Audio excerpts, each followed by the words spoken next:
Bueno, pues entonces vamos a iniciar con esta actividad. Y lo primero que quería comentar, y que ustedes de alguna manera saben, conocen el contenido de la película, es que esta emana de una obra literaria. El libro fue escrito en 1989, la autora es Laura Esquivel, escritora de muchas otras obras. En ese entonces estaba casada con Alfonso Arau, y Alfonso Arau estaba haciendo carrera en Hollywood. Estaba empezando a hacer algunas cintas, a dirigir algunas cintas del plano internacional, y le propone a la autora que hagan una película con el guión de la novela, por lo cual deciden en 1992, es decir, 3 años después de que salió el libro, deciden adaptarla para una película.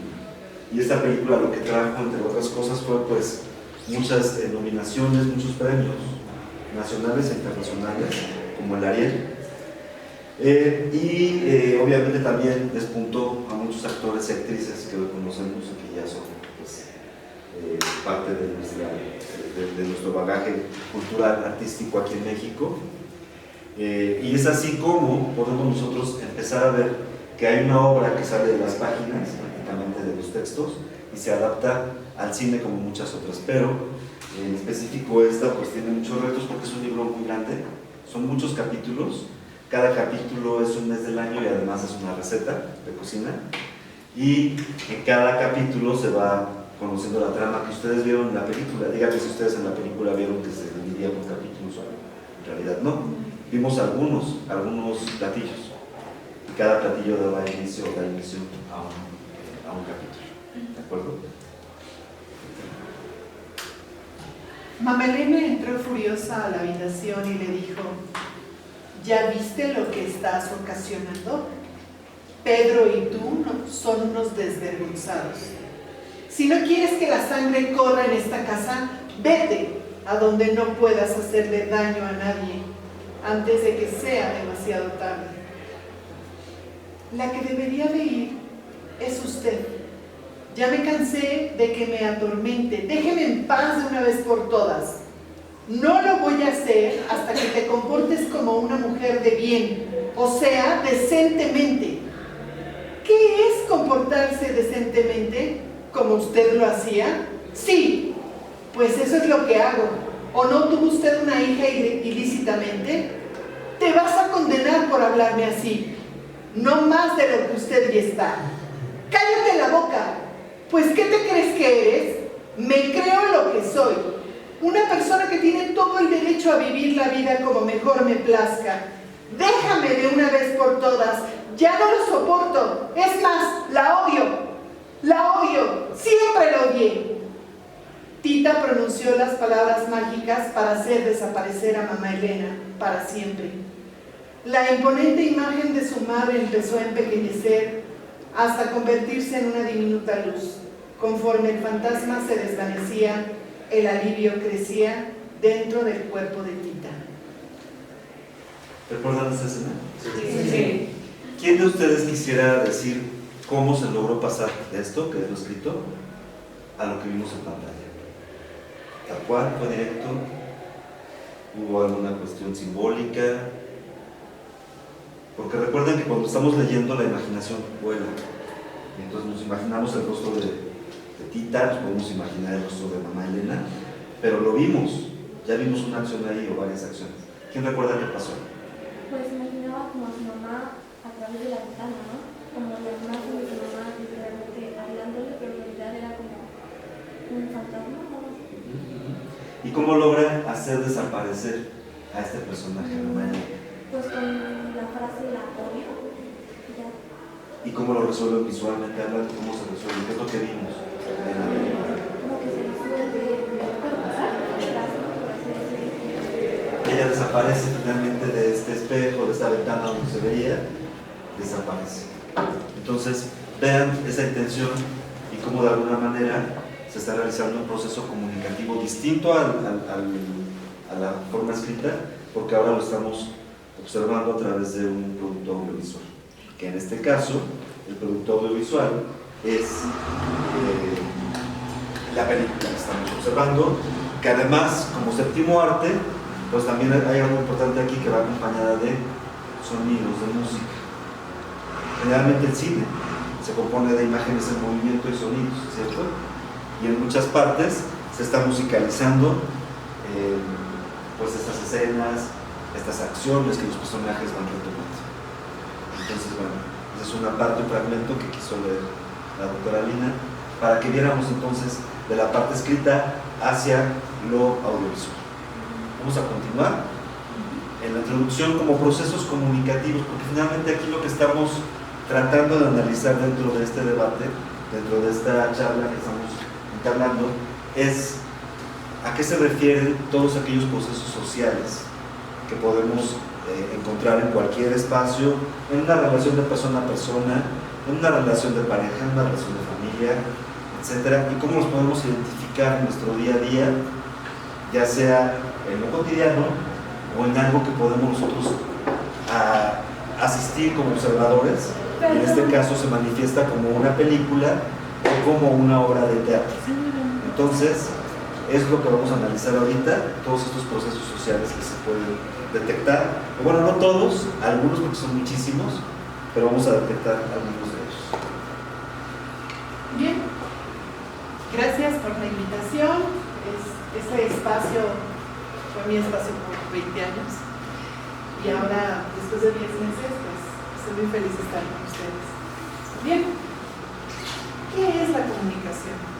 Y la comunicación es otra cosa más que actos de relación, actos que están continuamente interrelacionándose entre dos o más personas en común y que implican de alguna manera evocar, recordar o por lo menos estar en la misma frecuencia.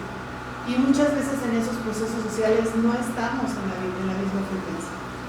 Creo que la película es muy simbólica porque aparentemente cuando nosotros nos involucramos en la vida familiar, llegamos, somos unos bebés, aparentemente no tenemos memoria, pero el bebé desde que se está formando, emociones, vibraciones, pero se van convirtiendo en las etapas de formación en recuerdos. Esas son las evocaciones. Y curiosamente cuando llegamos a este planeta somos arrojados a esto, ¿no? ¿Por qué? Porque ya tiene siglos de estarse construyendo, de estarse discutiendo ciertos fenómenos y nosotros conforme vamos creciendo nos vamos dando cuenta de esas interacciones. Y curiosamente en la película Tita es la más pequeña y cuando nace algo sucede en su proceso social. Su papá se entera de una infidelidad. Pero más que la palabra infidelidad, que de por sí como palabra tiene una carga emocional muy fuerte, es como reconstruir todo lo que ha vivido con su pareja y darse cuenta que fue una mentira. No solo es la infidelidad física, ¿saben? Es también la infidelidad de qué me estabas hablando cuando yo y tú estuvimos juntos. ¿Cómo es posible Gertrudis, lo que hemos construido con Rosaura y ahora con Tita? ¿Y qué fue todo esto que viví? Y él no puede con esa carga emocional y se impacta. Y curiosamente en ese proceso social, lo que le sucede, y no lo voy a decir como si fuera mamá Elena, ¿qué le habrá pasado a Elena el verse descubierta?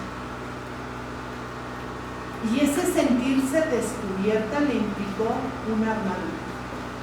Y esa armadura va a provocar muchos dolores porque quien quiera acercarse a ella se va a picar con esa armadura y va a sangrar.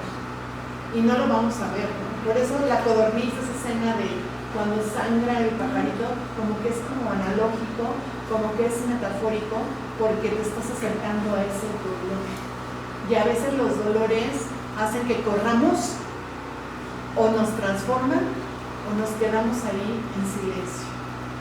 Esta condición que tiene la familia como tal, nos va a mostrar en la película una serie de procesos sociales que están involucrados en la vida de pareja, en la vida como hijas, en la vida de un rancho y en lo que me da de comer. ¿Alguna vez has pensado que todo lo que comemos nos alimenta no solo el estómago, sino también el corazón? ¿O de qué alimentas en tu mente nosotros que estudiamos comunicación, ¿de qué alimentamos nuestra mente? Y nunca cuidamos eso. Nunca decimos, voy a estar, bueno, eso me ha pasado, ¿no? Que dices, voy a echar tantito a TikTok, y ese tantito se convierte en y cuando menos te das cuenta ya son 2 horas, 3 horas, ya llega tu familia y ¿qué hiciste? No, sí hice mucho, me di cuenta de muchas cosas y pareciera que la cultura está encerrada en este aparatito y que yo me doy cuenta, pero en realidad no me estoy dando cuenta de nada. Porque saben, va a llegar un momento en que sí necesitamos el cuerpo, la energía, la interacción, y no solo a nivel sexual, a nivel social, a nivel amigos, a nivel compañeros, a nivel filial. No sé. Ok, esta obra va resolviendo toda la trama de alguna manera como mágica, ¿se dieron cuenta? En algunas cosas hay situaciones en donde de la nada, de algún platillo, de algún sentimiento que evocó el platillo, se van despertando emociones que van a permear en toda la historia y que van a afectar el rumbo de la historia para irlo cambiando. Esta técnica se llama realismo mágico, se utiliza en la literatura, es una técnica que se puede utilizar, ¿no? Entonces la autora en este caso decide utilizar toda la trama a través del realismo mágico y es como nosotros vamos viendo cómo se van dando ciertas cosas. Ahora, hay metáforas, hay comparaciones, hay figuras retóricas dentro de toda la obra. Una de ellas es muy profunda y quiero que la compartamos, que recordemos esta parte de cómo se puede dar el enamoramiento de Tita y Pedro. Tal vez en la novela escrita sean mucho más específicos de cómo se enamoran. En la película nada más hay una escena al principio que evoca esa parte del enamoramiento. ¿Quién recuerda algo respecto a esto? ¿Cómo nos lo presentan? Si no me recuerdo de la escena donde se encontraban como en una comida o en una reunión y fijamente se queda viendo Pedro a Tita y se empieza un intercambio de miradas entre ambos y desde ahí empieza esa fase de enamoramiento y era a una edad muy temprana, si no me recuerdo, de ambos. Sobre todo de Tita. Muy bien, o sea, lo que describiste está muy bien. Tita era menor y entonces habla ahí que a través de la mirada empieza el enamoramiento, cuestión que me parece muy ajena a la realidad porque se explica que muchas veces el enamoramiento primero es a través de la vista y después ya surgen otras cosas. Pero aquí hay una parte que acompaña toda esta escena y toda esta situación, en donde la narradora va diciendo que en ese momento Tita debió sentir lo que siente la masa del buñuelo al entrar en contacto con el aceite caliente. ¿Qué pasa cuando uno introduce alguna sustancia como la masa en aceite? ¿Qué pasa? Se cambia su estado físico. Se puede hacer más chica, pero cambia la cuestión física, ¿cierto? Entonces, ¿qué creen que quiere decir esta parte de que entra en contacto con la masa, entra en contacto con el aceite caliente? ¿Te cambió algo en tu vida? Y de los dos puede ser, ¿no? Pero ella finalmente es la que va a cambiar completamente algo a partir de ese momento que ella detecta. Lo podemos llamar de diferentes maneras, ¿no? Mariposas en el estómago, ¿qué otra cosa? ¿Cómo se le puede también nombrar al enamoramiento? Hay muchas maneras, pero aquí lo evocan de esta manera literaria. Entonces, hay un cambio a partir de ahí, hay una etapa que va a iniciar, que es en donde los personajes principales se están enamorando. Y entonces, a partir de ahí, ya van a suceder este tipo de acciones que se van a ir dando para que pues exista todo lo que conocemos en cualquier historia, ¿no? Tiene que haber siempre puntos de quiebre para que la historia vaya tomando fuerza, vaya tomando vida, los personajes secundarios van apoyando las historias de los personajes principales y entonces vamos teniendo una historia. Puede ser una buena historia, puede ser una mala historia o simplemente una historia. Bien, pues el realismo mágico tiene esa combinación, lo real y lo mágico. ¿Qué es lo mágico? A veces lo mágico deviene de mis creencias, de mis suposiciones, pero también de la fuerza de invocar aquello que deseamos. Y creo que la comida se convierte en una invocación desesperada, porque yo creo que si a todos les dejáramos de tarea una receta, te puedo asegurar que la misma receta no va a tener el mismo resultado con todos. Probablemente a alguien le van a decir, no, ponle una pizca de sal, o quizás con un detallito que cambie la receta se degusta de manera diferente. Créanme que, bueno, pues hace poco tuve la oportunidad de degustar la sopa de fideo que hizo un chef. Y bueno, yo cocino, tengo muchos años de casada y atiendo a mi familia y siempre he procurado buscar recetas. Y de repente yo le pido una sopa de fideo y me trae un plato muy bonito y veo unas plantitas de arágula y los fideos secos con algunos condimentos. Yo dije, ¿me estás vacilando? ¿Dónde está mi sopita de fideo? Y entonces trajo un aditamento que jamás había visto y tomó el caldillo de jitomate y al momento en que vierte el caldillo de jitomate en el platón, hueles todo lo que los condimentos provocan. Yo dije, esto nunca me había pasado, ¿no? Y tomo la cuchara, degusto y así como Ratatouille, empiezas a sentir una explosión de sabores. Y dije, esto no quiero que termine. O sea, era así como un orgasmo gustativo. Era una sopita de fideo maravillosa, ¿no? Y mi esposo estaba enfrente y así me puse roja como ahorita. Y le digo, wow, esto está delicioso.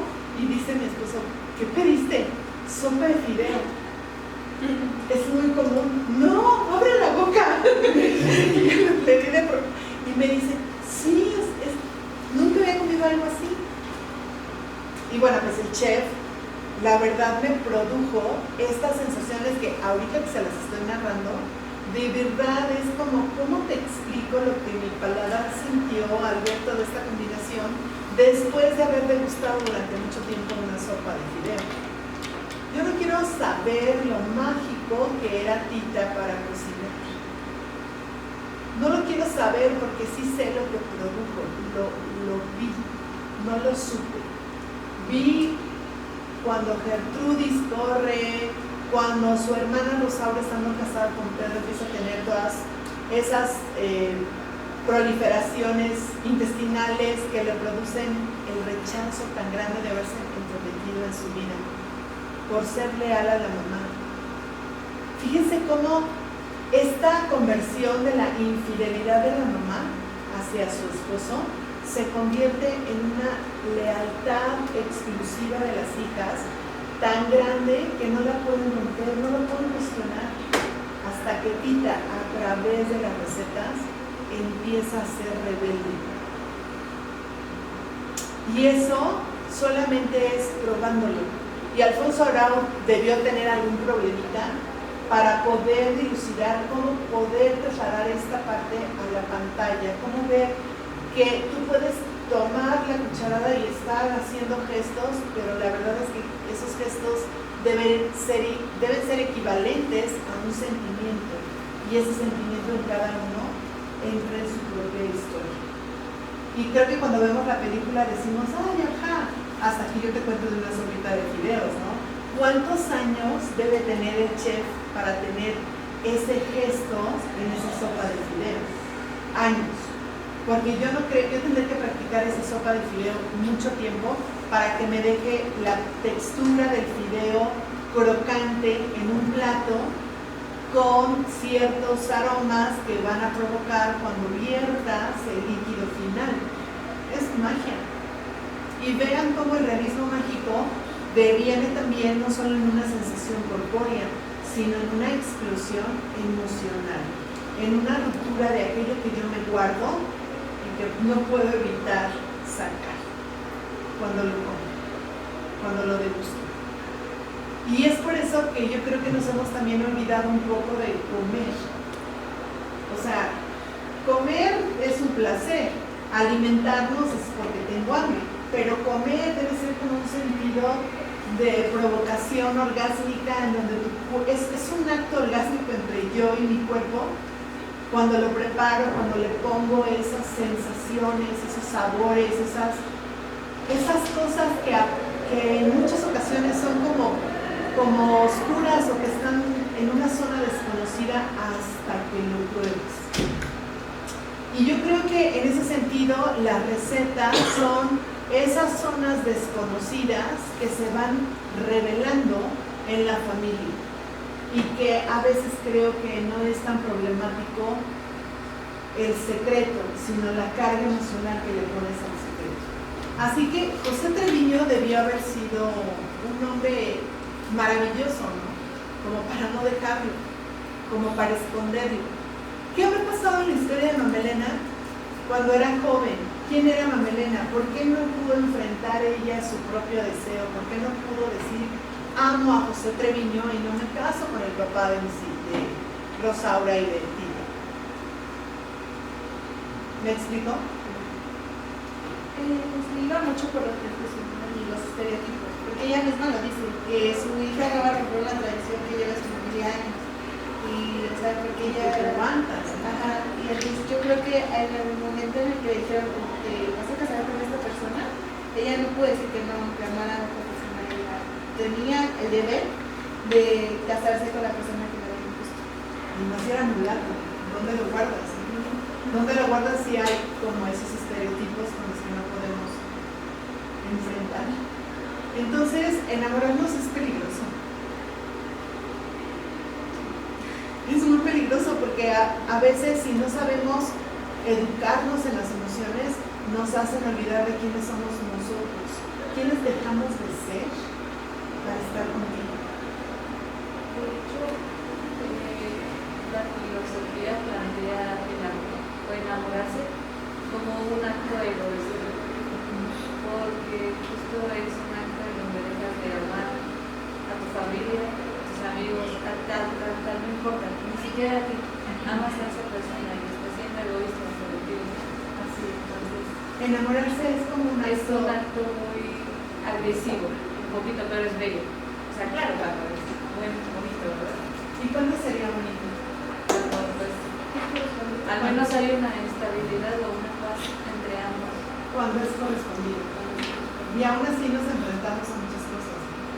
Incluso cuando yo escucho a personas que dicen, me voy a divorciar, lo primero que yo digo es, ¿y serás valiente en acordarte cómo eras antes de haberte enamorado? Y es complejo porque no somos valientes, ¿sabes? Nos quedamos anclados. Y entonces en Tita, ¿fue un ancla o era amor? Porque ella hace un sacrificio. ¿Qué hace? Pues se queda para servirles a él, a Pedro y a su sobrina y a su hermana, porque en el momento en que se iba a casar con el doctor, ella, o sea, su hermana seguía viva. Entonces ella se queda con su hermana y por la estabilidad y la esperanza de que algún día Pedro y ella estuvieran juntos. Pero pues, Y es como una forma de sacrificio, ¿no? Y finalmente también es su hermana. Es justo que el profesor nos había planteado distintos temas de investigación en la historia.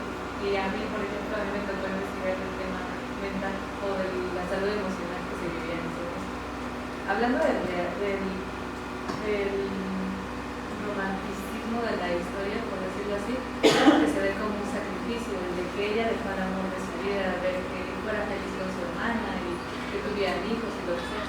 Pero hablando de un tema ya más psicológico o de salud emocional, puede que tal vez no era amor, sino que Tita estaba sometida, o sea, toda su vida desde que nació estuvo sometida o estuvo en un ambiente donde la tenían que, ella era sumisa, o sea, ella tenía que ser sumisa, era su papel y tal vez no era amor, simplemente ella se enamoró o romantizó más la idea de, sí, está bien, hago el sacrificio para que te amo y todo eso, pero no, te enseñaron desde pequeña a ser sometida, a ser manipulada, a muchas cosas, o sea, puede que tal vez no sea en algún punto más mental, psicológico. Esa carga emocional de que mi papá se fue cuando yo nací y a la traducción.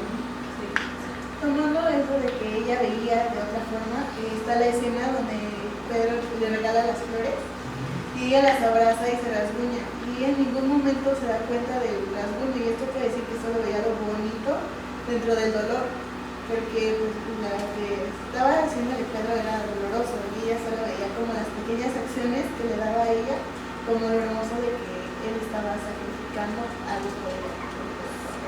Estamos tocando un terreno muy importante dentro de lo que mencionaba. ¿Qué pasa con la salud mental? ¿Qué pasa con el análisis psicológico de cada persona? Se puede explicar desde varias perspectivas, pero una de ellas es el psicoanálisis.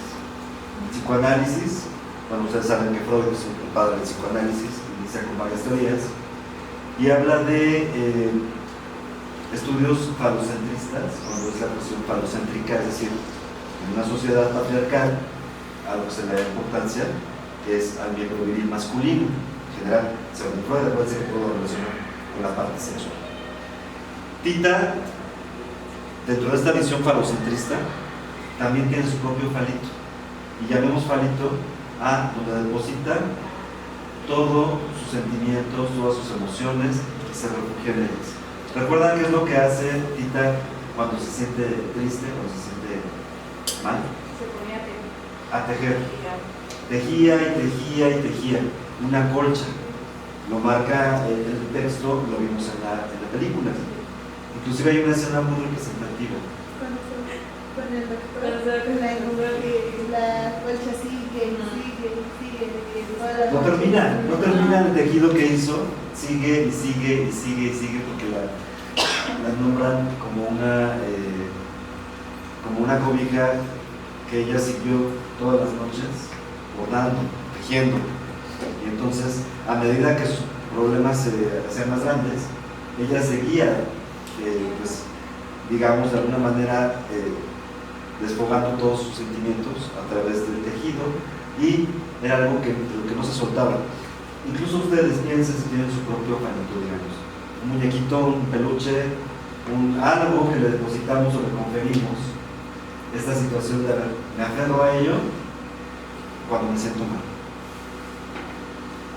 Existe también la posición fetal, les decía, que es la que el ser humano adopta cuando nos encontramos en peligro o vulnerables, ¿no? Y se explica también desde varias posturas, una puede ser igual de psicoanálisis, pero aquí lo que quiero que vean es que como en la película, como a través de las imágenes podemos ver y captar todo este tipo de cosas, las propias emociones de las que hablaba la doctora Alina, que probablemente el reto es cómo esto que estoy escribiendo aquí, que lo puedo entender cuando estoy analizando un texto, cómo lo puedo representar a través de imágenes. Y bueno, creo que el resultado, no porque lo diga yo, porque lo diga la doctora, o que les digan es que sí me gustó la película, lo dijeron en su momento, lo han dicho muchas generaciones, mucha gente que la ha visto y le ha dado cierto valor. Por eso ha sido premiada no solo en México, sino fuera de aquí, por esa valía que tiene, sí, la historia, sí, el texto, pero también cómo se pudo lograr en el séptimo arte esta historia. Fíjense que en la antigüedad pensaban que los dolores se salían con las manos y no con las lágrimas. Y entonces tejer se convierte como un acto de quiero sacar ese dolor. Y tejer una colcha de ese tamaño es insuficiente para sacar el dolor tan grande que siento mi corazón. Y me quiero cubrir con ese dolor, ¿no? Y de algún modo, cuando nosotros nos encontramos con los sentimientos de cada uno de los personajes, cada uno como mujeres lo va sacando con lo que puede, con lo que el proceso social le ha venido enseñando. Y creo que eso es lo que, como agua para chocolate, le da un sentido, ¿no? Porque aquí vamos a unir la receta de hacer chocolate. ¿Y qué es el chocolate? Es mi pasión, es mi deseo. Pero el agua tiene que estar en un punto para que se pueda disolver el chocolate.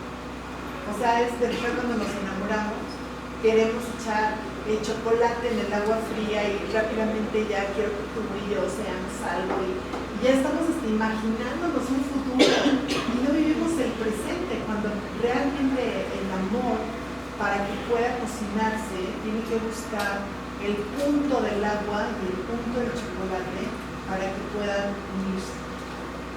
Y estoy como agua para chocolate. Y mi mamá decide que te vayas con Rosaura. Y lo aceptan. Aparte, todos lo aceptamos. Y esa perspectiva da mucho que pensar en la actitud de Pedro, porque también Pedro habla poco. Tendría que yo mirar de dónde viene Pedro, qué formación, qué prejuicio, qué lealtad con su familia, porque tampoco pudo revelarse. ¿Se fijan? Y es una forma que yo me quedo cerca de ti, pero no me puedo revelar con todo esto. Ahorita en el 2014 yo te digo y me dices, pues me voy. O igual y no. En el 24. ¿Dije 2014? Sí. Les digo que tengo dislexia y no me sé qué. Quizás en el 2024 sea diferente. ¿Qué hice en el 2014? Algo que mi inconsciente salió. De verdad que tenemos una mente tan maravillosa que no nos percatamos que el inconsciente, cuando está activo, también nos revela situaciones. Y yo comentaba hace rato que justo cuando está toda esta historia, inicia la revolución. Y la revolución se ve como una escenografía, ¿no? como a fondo. Y en realidad, si hacemos un poco de realismo mágico, el ejercicio también sería que todos los personajes tienen una revolución interna. O sea, esto que está de fondo termina siendo una revelación del mundo interno, de que cada uno de los personajes está viviendo su propia revolución, porque a todos se les está moviendo el tapete y se están tratando de acomodar para que no salgan heridos y todos por lo interno se están picoteando con todo lo que sea, ¿no? Y vean las actitudes, no deja de impresionarme cómo actitudes salen corriendo. Dice, no, yo ya paso, ¿no? Y yo sí me revelo, corro y corro. Y correr es, ya, no me voy a enfrentar a esto, no puedo más. Mejor corro y me descubro. Su metáfora ahí es que iba desnuda, se libró de todas las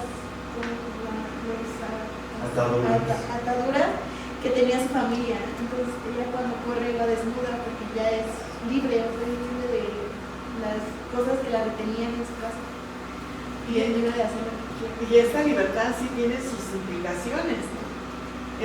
Hay una frase célebre que dice, cada chango a su mecate. Estamos todos tan coludidos que cuando viene esta frase es, a ver, no tenemos que estar aquí hechos bolita. Cada chango a su mecate. Y ese precio es un precio de libertad que no asumimos. Preferimos estar todos aquí. Es que mi tía dijo, es que mi primo, es que no sé qué. Cada chango a su mecate. Aquí están mis decisiones. ¿A cuántos de ustedes o cuántos de nosotros, incluidos, nos dijeron, ¿qué quieres estudiar? Comunicación. ¿Qué es eso? ¿Qué vas a hacer? ¿A qué te vas a dedicar? ¿No? Exacto. Y eso, pues, es algo que tenemos que asumir como una parte de libertad, en que cada chango a su mecate, o te voy a demostrar. Y si entro en esa frecuencia de te voy a demostrar lo que hacemos, no te va a alcanzar la vida porque no vas a ser suficiente para nadie. Cuando en realidad se trata de que cada chango en su mecate sea suficiente en sí mismo. Y quizás esa búsqueda la tiene Rita. Está en su mecate haciendo comidas para revelarle a los demás lo que a ella no le dejaron hacer. Hay una cuestión muy interesante que podemos encontrar entre líneas dentro del texto, dentro de la película, que es la parte del choque cultural. Existe un choque cultural muy importante ahí.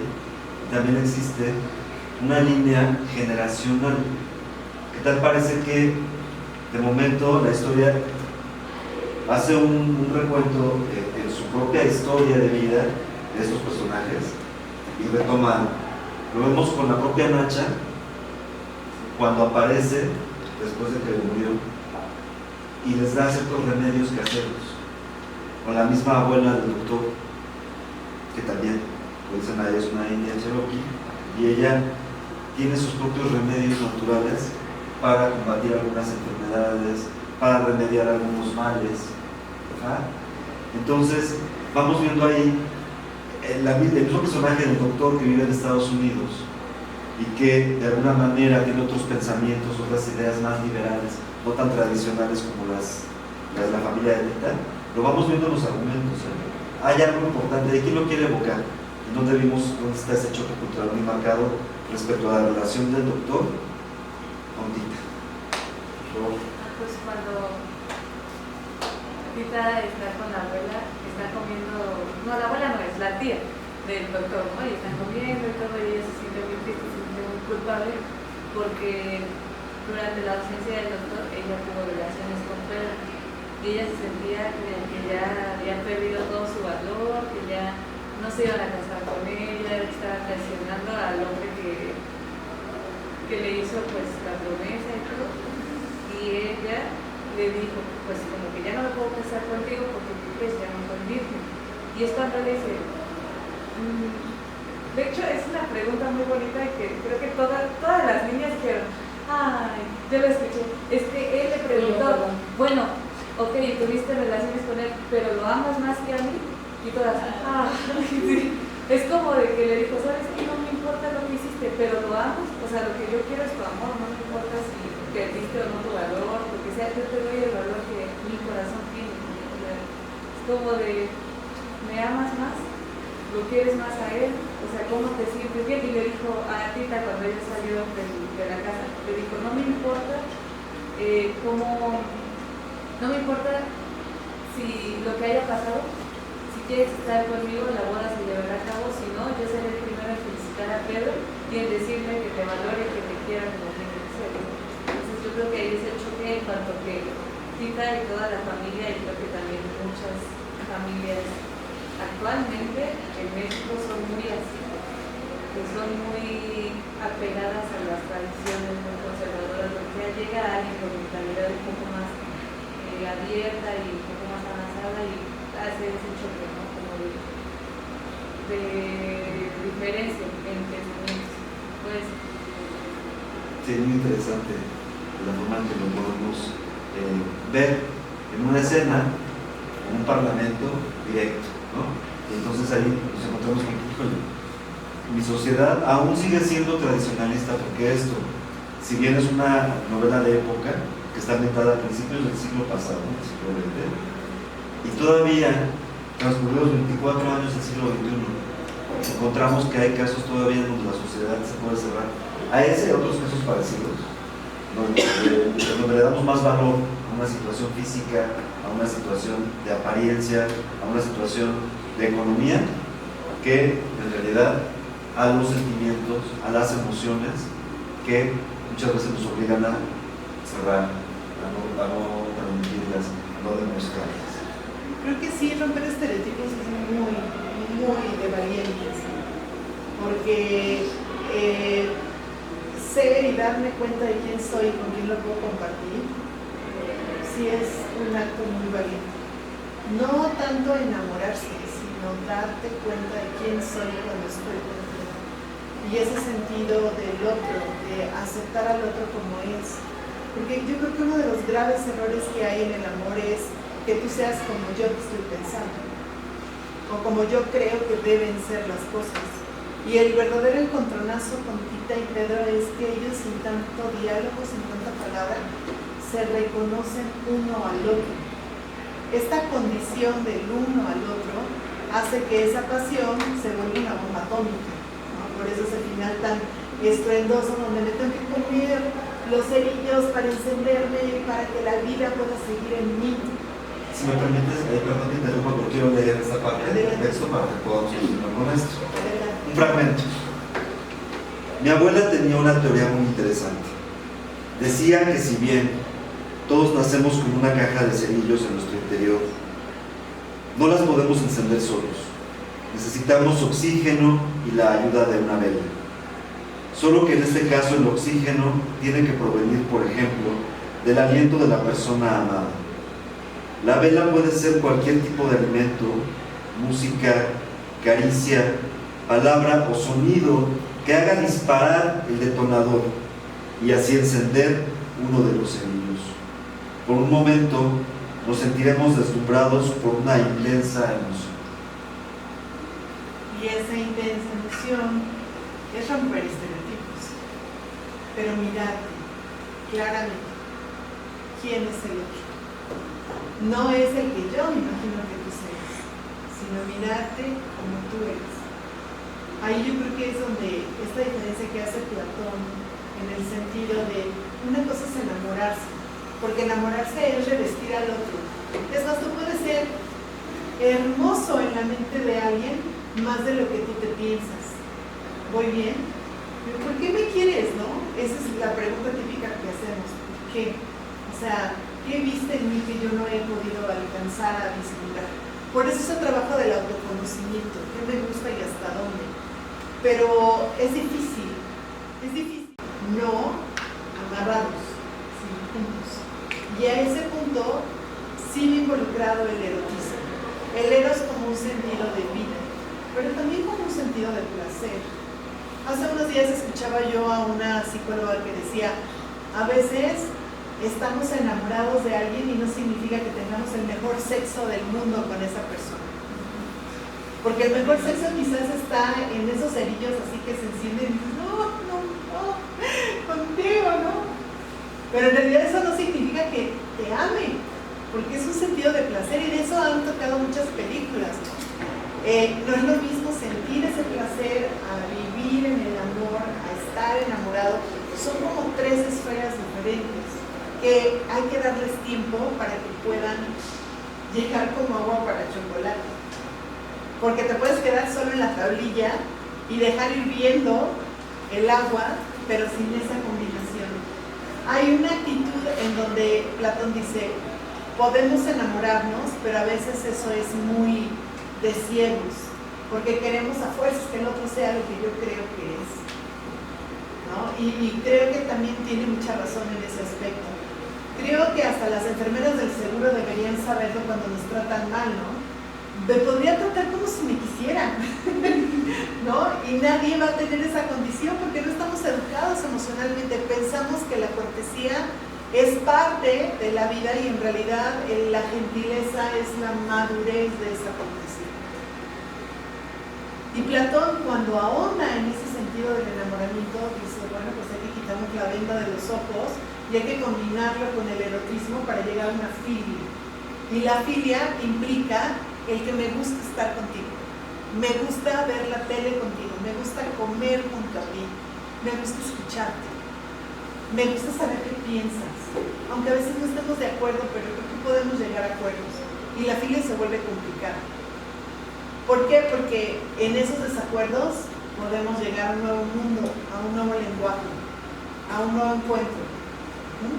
Y por último, cuando yo llego a combinar el enamoramiento con el erotismo, con esa filia y me preocupo por ti, se convierte en ágape. Y entonces no podríamos tener sexo diario, ¿sabes? Pero me gustaría que estés bien.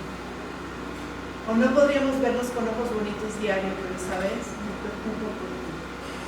Y esa preocupación ocupa y te integra. Y quizás ese fuego entre cerillos y velas es un juego de conciliación contigo mismo, porque imagínense cuántos días te vi, se me antojó, te quise tocar, quise estar contigo y no pude.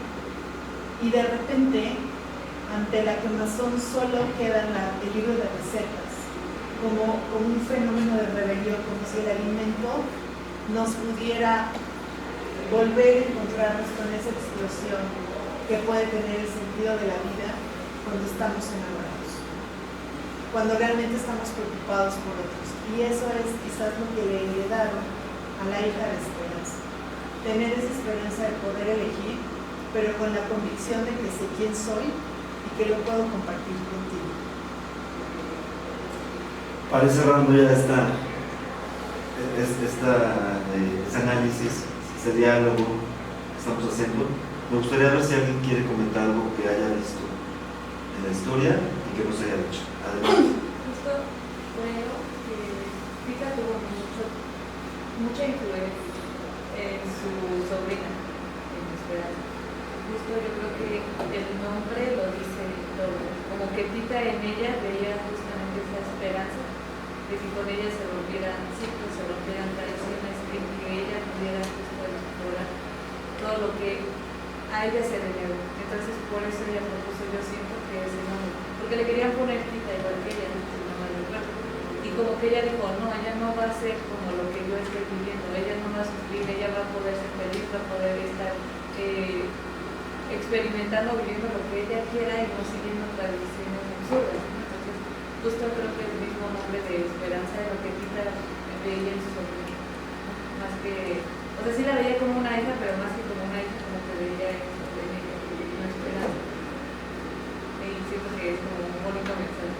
Claro. Que no se tocó, no se tocó, no sé si se puede tocar. Siempre es interesante poder detectar ese faro de esperanza, ese faro de luz que promete cambiar las cosas cuando se detecta que no está bien.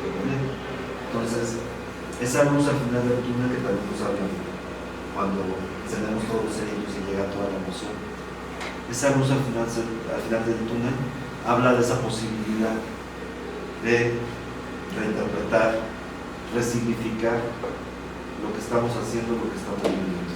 Y entonces rompemos con las cadenas que nos dicen, es que tú no puedes hacer esto porque detrás de ti existe todo este pasado. Tú no puedes acceder a hablar otro idioma porque tú no puedes, todo el tiempo te parece que tenemos cadenas que nos atan y que no nos permiten avanzar, que no nos dejan cambiar ese chip en la familia, que no nos dejan trascender. Y cuando se logra hacer eso, chicos, de verdad que podemos sentir una tranquilidad, porque estamos haciendo un cambio importante y generalmente lo estamos haciendo porque estamos convencidos, convencidas de que es para mejorar, no porque seamos rebeldes sin causa de querer tachar todas las tradiciones y cultura que nos han implicado, sino más bien porque nos hemos dado cuenta en este paso que hay cosas que nos convienen un poco más, que no tenemos por qué ser tan cerrados, que la época ha cambiado, que las tradiciones ahora deben de interrogarse de alguna manera y decir, puedo continuar haciendo esto, pero estará bien, estará mal, y a partir de ahí iniciar cambios. ¿O qué estoy haciendo con las tradiciones? Porque no sabemos por qué las hacemos y tampoco nos dan, y no nos involucramos, tomamos distancia. Bueno, yo creo que con esto, aquí está mi participación, sí me dio sentimiento. Sí extrañé y sí me causa una explosión de sabores estar aquí en mi aula. Yo quiero que le demos un aplauso muy fuerte a la doctora.